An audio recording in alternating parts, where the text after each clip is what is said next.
नमस्कार किसान भाइयों, वेलकम टू बरखड़ फार्म्स। आज हम आए हैं तुअर के खेत में और ये मल्टी ईयर तुअर है जो कि करीबन 5 साल तक चलती है। और ये हमारी तुअर का सेकंड ईयर है। फर्स्ट ईयर में हमने कुछ गलतियां करी थी जिसके कारण जो हमारे खेत का हार्वेस्ट है वो बहुत कम था। ये कुछ 25 डेसिमल खेत है और इससे हमको सिर्फ मात्र 20 किलो तुअर हुआ था लास्ट टाइम एक बार में। सेकेंड टाइम में 20 किलो, यानी कि टोटल साल भर में 40 किलो। तो 40 किलो में हमने यहाँ पर मैं आपको बता देता हूँ कि ड्रिप लगाया था। और ड्रिप लगाने के बाद हमने सिर्फ पानी दिया था इस खेत को। और इसमें होता ये है कि फूल आने पे इसका बीज बहुत मीठा रहता है, तो इसमें इल्लियाँ अपना अंडा दे देती है फूलों के अंदर। बाद में जब वो फल बनता है तो फल के अंदर लार्वा हो जाता है, जैसे कि मैं आपको बताता हूँ। ये आप देखेंगे, इसमें आपको यहाँ पर छेद दिख रहा होगा, ये देखिए। तो ये जो छेद है इसमें लार्वा हो जाता है और ये फिर बीजों को खा लेता है। तो लास्ट टाइम इस तरीके से हमको इसमें 40 केजी हार्वेस्ट हुआ था और करीबन 2000 रुपये हमको हार्वेस्टिंग का खर्चा आया था। इसके अलावा कोई खर्चा नहीं था, हमने ड्रिप लगा दिया था। ड्रिप को छोड़ के जो ऑपरेटिंग कॉस्ट है उसमें हमारा बिल्कुल भी खर्चा नहीं था।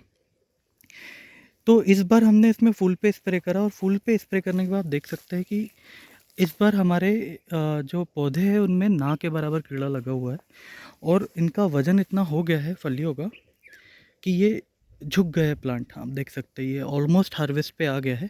करीबन 15 दिन में हम इसका हार्वेस्ट कर लेंगे और आपको इसका रिज़ल्ट बताएंगे कि कितना हमको इसमें से वो हुआ है। तो मैंने आपको अभी ये बताया कि ये हमारा सेकेंड ईयर है और हमने इसमें कुछ प्रॉब्लम्स ढूंढी है जो कि आप रेक्टिफाई कर सकते हैं। तो ये 2 प्रॉब्लम इसमें मेन है। एक तो अब मैंने आपको बता दी कि फूलों के टाइम पे इसके अंदर में इल्लियाँ लग जाती हैं, ठीक है। दूसरी जो प्रॉब्लम है वो आती है दीमक की। तो जैसे कि मैं आपको बता देता हूँ, ये एक पौधा देखिए, यहाँ पर आप देख सकते हैं कि पौधे की जड़ पे ना दीमक लगी हुई है। तो दीमक लगने के कारण इसके अंदर में बहुत ज़्यादा इसका जो जड़ है वो खा जाती है। बट अगर आपका पेड़ जैसे कि ये बड़ा है तो बड़े पेड़ को इतना ज़्यादा फ़र्क नहीं पड़ता है, पर अगर छोटे छोटे पौधे में लग गया तो फिर वो पौधा मर जाता है। जैसे कि यहाँ पर मैं आपको एक और पौधा बता रहा हूँ, ये पौधा देखिए आप।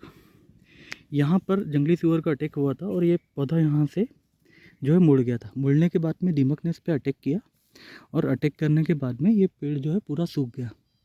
तो ये 2 प्रॉब्लम हमको आ रही है, एक दीमक की और दूसरा फ्लावरिंग के टाइम पे जो कि आपका फूल के टाइम पे इल्लियों की प्रॉब्लम आ रही है। इसके अलावा इसमें आपको ना खरपतवार का नियंत्रण करना है। देखिए ये पूरे खेत में खरपतवार उगा हुआ है। हमने इसमें कोई निंदाई गुड़ाई नहीं करवाई है, कोई पेस्टिसाइड और हर्बिसाइड का स्प्रे नहीं करा हुआ है। तो बस 2 स्प्रे आपको करना है फूल के टाइम पे और सीधे हार्वेस्टिंग करनी है। तो इस बार जो हमारा प्रोडक्शन है वो करीबन इस छोटे से खेत से जिसमें 500 पौधे लगे, मेरे हिसाब से 100 केजी होना चाहिए। और साल में 2 बार 100 केजी अगर निकलता है तो ये हो जाएगा 200 केजी। 200 केजी 25 डेसिमल से, यानी कि 1 एकड़ के 1/3 और 1/4 के बीच में हमारा ये एरिया है।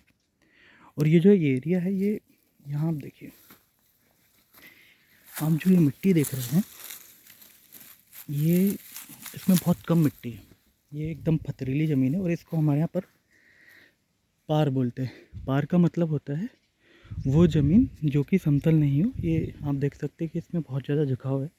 आगे जाके इसमें नाला आ जाता है यहाँ पर, तो आगे जाके इसमें नाला है और ये बहुत कमज़ोर ज़मीन है। तो ये हमारा सेकंड ईयर था। हम इसको लास्ट ईयर ही 2.5 एकड़ में लगाने वाले थे, जो कि हमारा एक अच्छा खेत है जिसमें ड्रिप इरीगेशन लगा हुआ है। बट हमने वो इसलिए नहीं लगाया क्योंकि हमको यहाँ से प्रोडक्शन कम मिला। अब 15 दिनों के बाद जब इसका हार्वेस्ट होगा और उसका जो रिज़ल्ट आएगा, अगर वो हमारी उम्मीदों के अनुकूल आता है तो फिर हम इसको हमारे 2.5 एकड़ वाले खेत में ट्रांसप्लांट करेंगे और वहाँ से हम इसमें एक अच्छा प्रोडक्शन लेने की कोशिश करेंगे। देखिए ये यहाँ पर भी दीमक लगा हुआ है, आप देख सकते हैं। तो इस तरीके की दीमक की प्रॉब्लम आती है, पर खेत में मैनेजमेंट बिल्कुल नहीं। आप ये देख सकते हैं, ये भी पहले सुअर ने तोड़ा, बाद में दीमक लगा। अभी जो पौधा है ये अभी भी हरा है, बट पूरी तरीके से ज़मीन से चिपक गया है। तो इस तरीके की प्रॉब्लम इसमें आती है, बट ये बहुत माइन्यूट प्रॉब्लम है। तो अगर आपको खेती चालू करनी है, आप नए बंदे हो और आपको अगर ऑर्गेनिक फार्मिंग से चालू करना है तो आप तुअर की ऑर्गेनिक फार्मिंग से चालू करिए। क्योंकि देखिए लेबर शॉर्टेज अभी बहुत ज़्यादा है मार्केट में, तो आपको भी लेबर से बहुत ज़्यादा जूझना पड़ेगा। तो ये जो खेत है हमारा, इसमें लेबर की प्रॉब्लम नहीं है, आपको निंदाई गुड़ाई की नहीं है, इसमें आपका चारा मैनेजमेंट की प्रॉब्लम नहीं है।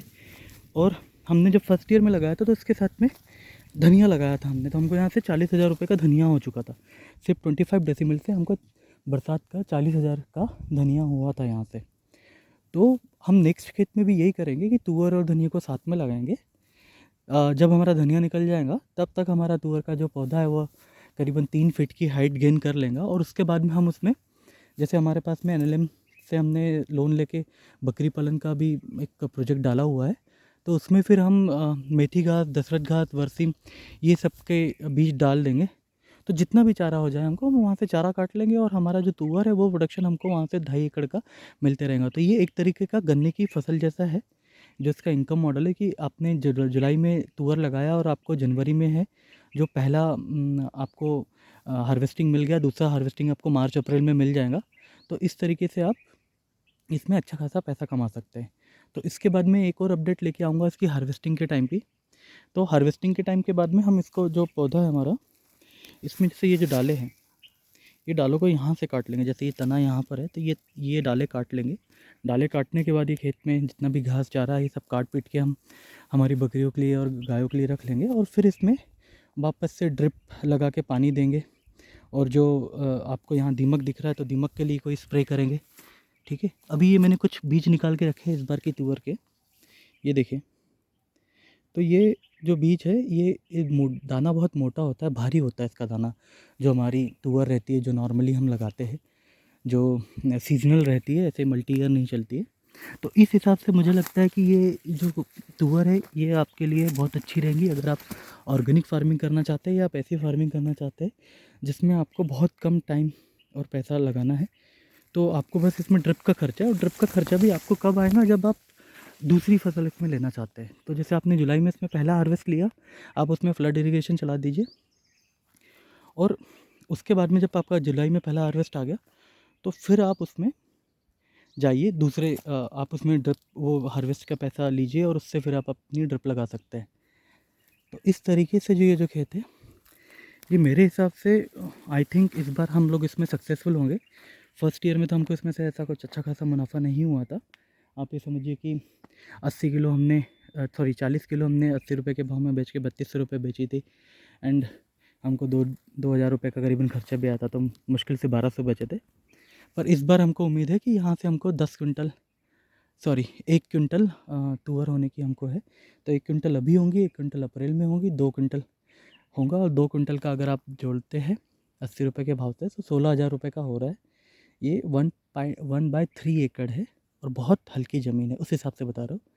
तो 16,000 रुपये में आपका खर्चा रहेगा 3 से 4,000 रुपये का। और 4,000 रुपये का खर्च करने के बाद में जो आपको पैसा मिलेगा इसमें, वो 12,000 रुपये हमारी शुद्ध बचत रहेंगी। इसके बाद हम इसको 2.5 एकड़ के प्लाट में ट्रांसफ़र करेंगे। अगली बार जो इसका प्रोडक्शन है वो 2.5 एकड़ में लेंगे। तो देखते मिलते हैं फिर आपसे हार्वेस्टिंग के टाइम पे। नमस्कार।